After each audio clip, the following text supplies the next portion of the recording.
تقدیر کیا ہے؟ اگر سب کچھ پہلے سے ہی لکھا لکھایا ہے تو ہم اپنے اعمال کے ذمہ دار کس طرح ہوئے؟ پھر اعمال کی جزا و سزا کیسی؟ پھر جنت و دوزخ کے کیا معنی؟ وضاحت فرمائے۔ بھئی سچی بات یہ ہے کہ اس سوال نے ایک عرصے تک مجھے بھی ستائے رکھا، اور میں سوچتا رہا کہ اگر واقعی اللہ تعالیٰ نے پہلے سے ہی سب کچھ لکھ دیا ہے کہ میں اتنے بج کر اتنے منٹ میں بیٹھ کے یہاں پہ ایک لیکچر دوں گا، یہ تقریر کروں گا، اتنے بج کر اتنے منٹ میں نماز پڑھوں گا، اتنے بج کے اتنے منٹ میں فلاں کو گالی دوں گا، فلاں کو تھپڑ ماروں گا، یہ پہلے سے ایک میرا شیڈول مرتب ہے اللہ کے ہاں، لکھا لکھایا پروگرام چھپا چھپایا موجود ہے، میرے کیا قصور؟ تو لکھنے والے کا قصور ہے؟ بات تو خطرناک ہے نا، بات تو خطرناک ہے نا۔ تقدیر کیا ہے؟ عربی میں اس کے لیے ایک لفظ لکھا جاتا ہے دینی کتابوں میں، علم اللہ السابق، اللہ کا علم جو پہلے سے اسے حاصل ہے۔ اللہ کو معلوم ہے کہ آج میں اتنے بج کر اتنے منٹ پہ اپنی مرضی سے، اپنے ارادے سے، اپنی آزادی فکر اور آزادی عمل پہ، عمل سے کام لیتے ہوئے یہ کام کروں گا۔ اب بھائی کام تو میں اپنی مرضی سے کر رہا ہوں، اپنی آزادی سے، اپنے ارادے سے کر رہا ہوں، لیکن اتنی سی بات تو مانو کہ اللہ تعالیٰ علام الغیوب ہے، علیم بذات الصدور ہے۔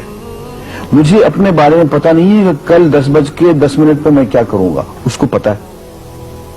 مجھے اپنے بارے میں پتہ نہیں ہے کہ میں 10 سال کے بعد کہاں ہوں گا، کیا کر رہا ہوں گا، فلاں بج کے فلاں منٹ، اس کو پتا ہے۔ اس کو میرے آزادانہ، خود مختارانہ، فری ول کے ساتھ کیے ہوئے اعمال کا پتہ ہے کہ میں اپنی مرضی سے، اپنے فری ول کے ساتھ، اپنے ارادے سے اتنے بج کر اتنے منٹ پہ کیا کروں گا۔ یہ اس نے اپنے ہاں لکھ رکھا ہے، اس لیے کہ اس کو پوری کائنات کا نظام چلانا ہے۔ اس کا علم جو ہے وہ صحیح ہے، لیکن اس کا علم میرے ارادے سے نہیں ٹکراتا ہے۔ یہ بات میں ایک مثال سے سمجھاؤں گا۔ میرے ساتھ ایک واقعہ پیش ہو گیا، اس دن مجھے تقدیر سمجھ میں آ گئی کہ ہوتی کیا ہے۔ 1971 کی بات ہے کہ یہاں اکاؤنٹنٹ جنرل آفس میں ڈپٹی اکاؤنٹنٹ جنرل تھا۔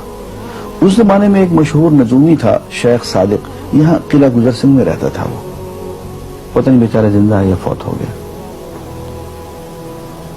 انہوں نے دروازہ کھولا، میرے کمرے میں آ گیا۔ کہاں صاحب ہم آپ کی خدمت کرنا چاہتے ہیں، ہم آپ کو مستقبل کے بارے میں کچھ بتانا چاہتے ہیں۔ میں نے کہا بھائی میرے پاس فضول باتوں کے لیے وقت نہیں ہے، میں علم نجوم وغیرہ کو اس قسم کے یہ فضول باتوں کو میں نہیں مانتا ہوں، مشغول آدمی ہوں، ان چکروں میں مجھے مت ڈالو۔ انہوں نے کہا سر مجھے صرف 1 منٹ تو آپ دے دیں۔ میں نے کہا ہاں 1 منٹ دیتا ہوں۔ اس نے ایک بہت بڑا کاغذ میرے سامنے لکھا جس پہ 40 خانے بنے ہوئے تھے، 40 چیزوں کے نام لکھے ہوئے تھے، مختلف چیزوں کے نام، کتاب، قلم، اینک، کاپی، دوات، پینسل، میز، بادل، برکھا، مسجد، مندر، ایسی ایٹ رینڈم چیزوں کے نام، 40 چیزوں کے نام لکھے ہوئے تھے۔ وہ کہنے صاحب آپ ان میں سے کسی ایک چیز پہ انگلی رکھ دیں یا اس کا نام آپ اس کاغذ پہ لکھ دیں۔ اور مجھے یہ کہتے کہتے اس نے ایک پیس آف پیپر میری میز سے اٹھایا اور اس پہ کچھ لکھا اور اس کو یوں الٹا کے رکھ دیا۔ میں نے کہا تم نے یہ کیا کیا؟ کہنے لگے جی میں نے وہ چیز لکھ دی ہے، وہ نام جو ابھی آپ لکھیں گے۔ تو اب میں پریشان ہو گیا۔ تماشا کی بات ہے نا کہ جو چیز میں سوچ سوچ کے اپنے ارادے سے، اپنی مرضی سے ابھی لکھوں گا، اس نے پہلے جو لکھ کے وہاں رکھ چھوڑ دیے میرے سامنے۔ اب میں سوچ میں پڑ گیا کہ یار وہ چیز لکھوں جو اس نے نہ لکھی ہو، کبھی میں اس کا ارادہ کروں، کبھی اس کا ارادہ کروں، اب تنگ آ کے آخر میں نے کسی ایک چیز کو لکھ دیا، کہ میری یہ ہے۔ اس نے جب وہ الٹایا تو وہ وہی چیز نکلی۔ اب پتہ نہیں یہ کیا چکر تھا اس کا، خدا ہی جانے۔ کوئی اس کا علم ہوگا، کوئی فن ہوگا، کوئی تک بازی ہوگی، تک بندی ہوگی کوئی. لیکن اس دن مجھے پتا چلا کہ یار اس کو جو کچھ میں نے لکھا ہے اپنے ارادے سے لکھا ہے، اپنی مرضی سے لکھا ہے، اس سے پابند ہو کے نہیں لکھا. کبھی اس میں انگلی لگاتا تھا، کبھی اس پہ، کبھی اس پہ، آخر چن کے ایک لکھا میں نے. لیکن اس کمبخت کو پہلے سے پتا تھا کہ میں کیا لکھنے والا ہوں، اور اس نے پہلے سے وہاں لکھ کے رکھا ہوا تھا. میں نے کہا یار ایک محدود علم والا آدمی میرے آئندہ کے اعمال کو اپنے ہاں لکھ کے رکھ سکتا ہے.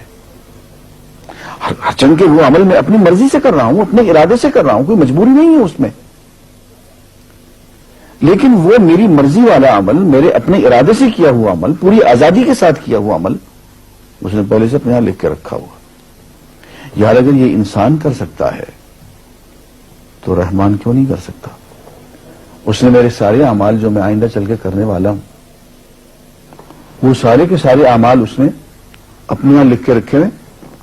اس کو انتظام کرنا ہے، میرے رزق کا انتظام بھی کرنا ہے، آگے میری زندگی، میری موت، میری قبر میں اکوموڈیشن کا پتہ نہیں کہاں کا میرے اس نے انتظامات کرنے ہیں.